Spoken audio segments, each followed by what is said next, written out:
Episode के start में chain Zhao सुटेन के घर पर आ जाती है और कहती है मुझे यहाँ छिपना चाहिए, इस कमरे में सब कुछ अजीब है। चेन फिर एक बोतल उठाती है और कहती क्या वो अपनी पावर के लिए जाग गया है। चेन फिर इस बोतल के ढक्कन खोल देती है और इस बोतल में से एक स्मेल निकलता है और इस स्मेल को सूंघ लेती है। सीन चेंज होता है, झाओ सुटेन को दिखाया जाता है जो सुपरमार्केट से सामान किन के ला रहा होता है और कहता है भिखारी कहाँ है। क्वीन मदर फिर कहती है उसने आज सुबह कहा कि उसे पिल रिफाइनिंग के लिए कुछ हर्ब की आवश्यकता है, इसलिए वो शहर से बाहर है। घर के अंदर से फिर एक काला छाया निकलता है और झाओ सुटेन के सामने आ जाता है। फिर ये काला छाया चेन होती है और चेन झाओ सुटेन पर चिपक जाती है और कहती है डैडी तुम वापस आ गए। ये सुनकर झाओ सुटेन शॉक हो जाता है और कहता है चेन तुम मेरे घर पर क्या कर रहे हो और मैं तुम्हारा डैड नहीं हूँ। क्वीन मदर फिर कहती है मुझे लगता है कि उसने पाई द्वारा बनाई गई मेडिसिन को अच्छी तरह से सूंघा है। चेन फिर कहती है डैड आप लंबे समय से मेरे साथ वापस नहीं आए हैं। झाओ सुटेन फिर कहता है तुम्हें जागने की जरूरत है, मैं तुम्हारा डैड नहीं हूँ। क्वीन मदर कहती है नशे वाले हिस्से का इमोर्टल का कल्टीवेटर पर बहुत कम प्रभाव पड़ता है, लेकिन सामान्य लोग एक दिन के लिए नशे में हो सकते हैं। जब वे थोड़ा सा सांस लेते हैं तो उसे शांत करने के लिए एकमात्र तरीका है उसे जबरदस्ती बाहर निकालना पड़ता है। क्वीन मदर फिर चेक करती है तो ये देखकर बहुत ज्यादा शौक हो जाती है। चेक करने के बाद कहती है इस छोटी लड़की के शरीर में स्पिरिट रूट है और ये फायर स्पिरिट की जड़ है जिसका स्पिरिचुअल एनर्जी से लगाव है। झाओ सुटेन कहता है स्पिरिट रूट मास्टर क्या आपका मतलब ये है कि वो इमोर्टल की कल्टीवेशन के अधिकार के साथ पैदा हुई थी। क्वीन मदर कहती ये सही है और अपने मन में कहती हालांकि वो झाओ सुटेन की तरह योग्य नहीं है लेकिन वो बुरी नहीं है। और झाओ सुटेन से कहती चलो उसे स्पिरिचुअल एनर्जी के साथ जगाओ, मुझे देखने दो कि तुमने स्पिरिचुअल एनर्जी कंट्रोल में कोई बेहतर हासिल किया है। झाओ सुटेन कहता है ठीक है। झाओ सुटेन फिर चेन के अंदर से सारे मेडिसिन निकाल देता है। क्वीन मदर कहती मैंने छोटी लड़की को लंबे समय से देखा है, वो एक अच्छी लड़की है। जब वो उठती है तो उसे अपने इमोर्टल की कल्टीवेशन के बारे में बताओ, अगर वो आपके साथ इमोर्टल प्रैक्टिस करने के लिए जाती है तो तुम अधिक एनर्जेटिक हो जाओगे। फिर कुछ घंटे के बाद दिखाया जाता है झाओ सुटेन चेन को सारी बातें बता देता है। चेन फिर कहती है ये अमेजिंग है कि सुपर पावर से परे एक ऐसी चीज है, मैं इसे सीखना चाहता हूँ।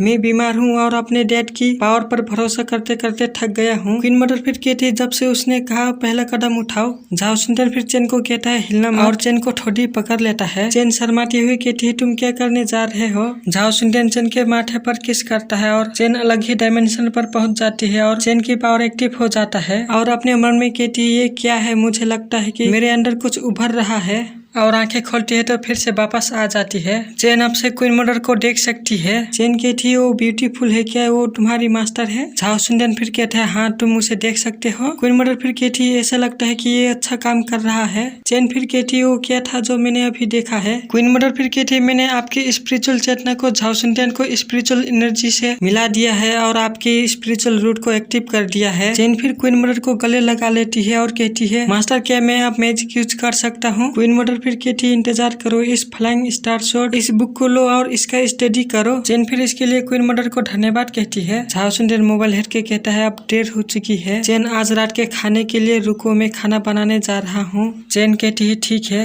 फिर कुछ देर बाद तीनों खाना खाने बैठे होते हैं। झाओ सुटेन ने क्या मस्त खाना बनाया होता है, ये देखकर खाना के मन कर रहा है। चेन फिर इसे खाती है तो बहुत अच्छा लगता है और कहती है झाओ सुटेन तुम एक अच्छे कुक हो। फिर चेन पूरा कटोरा उठा के खाने लगती है। ये देखकर सिस्टर हैरान होती है। चेन कहती है मैंने लंबे समय से इतने सारे लोगों के साथ डिनर नहीं किया है, मेरी भूख तब बेहतर होती है जब मेरे पास खाने के लिए कोई हो। झाओ सुटेन फिर कहता है तुम्हारे पेरेंट्स तुम्हारे साथ नहीं खाते हैं। चेन फिर कहते हैं वो अपने काम में इतने बिजी हैं कि उनके पास मेरे लिए समय नहीं है। जब मैं घर पर होता हूँ तो मेरे साथ कई रोबोट होते हैं, ये रोबोट बहुत बुरा होते हैं। सिस्टर फिर कहती है चेन अक्सर हमारे घर आने के लिए आपका स्वागत है। चेन फिर कहती है ठीक है, अगले दिन रात के खाने के बाद वैसे भी मुझे आपके ब्रदर से बहुत कुछ पूछना है। फिर झाओ सुटेन और चेन न्यूज हेड रहे होते हैं। न्यूज ये है कि हाल ही में हीरो एसोसिएशन ने गहरे समुद्र के किंग का सफाई करने के लिए कई एशियन हीरो को भेजा था, लेकिन वे वापस नहीं आए, जिसमें नियांगडोन भी शामिल था। झाओ सुटेन फिर चेन से कहता है नियांगडोन क्या तुम्हारे डैड नहीं थे। चेन अपने मन में कहती मॉम ने मुझे नहीं बताया कि डैड को क्या हुआ था। चेन फिर टीवी बंद कर देती है और कहती है इसे हीरो एसोसिएशन पर छोड़ दो, वह इसे संभाल लेंगे, हमें इसके बारे में चिंता करने की जरूरत नहीं है। फिर झाओ सुटेन और चेन कल्टीवेशन करने लगते हैं। चेन कल्टीवेशन करते करते रुक जाती है। क्वीन मदर फिर कहती है चेन डिस्ट्रैक्ट मत हो। चेन फिर कहती है मास्टर मैंने कल स्पिरिचुअल एनर्जी को महसूस करना सीखा और मैंने बहुत से स्मॉल स्पेल सीखे। इस रेट पर मुझे की रिफाइनिंग अवस्था तक पहुंचने में कितना समय लगेगा, क्या तुम मुझे वो पिल नहीं दे सकते जो झाओ सुटेन ने पहले ली थी।